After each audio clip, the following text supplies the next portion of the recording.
Crisis in Venezuela continues. Uprisings in that country against embattled President Nicolas Maduro. Big anti-government protests are expected to continue on throughout Wednesday. For more on this and other news around the world, let's go over to our Hong Yoo at the News Center. Yoo, tell us more about these continuing violent clashes in Caracas.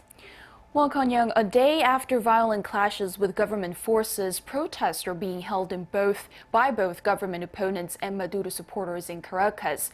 Juan Guaido, the opposition leader, has called for support from protesters in various locations across the country after Maduro said he had stopped an attempted coup on Tuesday.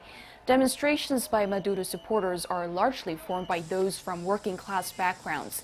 Speaking to a crowd in Caracas, Guaido admitted he did not have enough military defectors on his side to declare victory, and added the opposition group is not asking the armed forces for a confrontation, but just to be on the side of the people. In January, Guaido declared himself Venezuela's interim leader and has been recognized by more than 50 countries, including the U.S.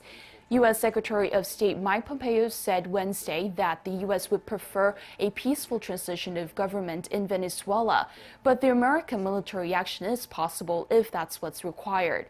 But Maduro, backed by Russia, is refusing to go.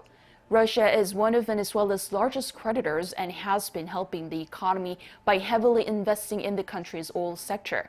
Russian Foreign Minister Sergei Lavrov warned Pompeo during a phone call on Wednesday that attempts to oust Maduro were fraught with the severest consequences.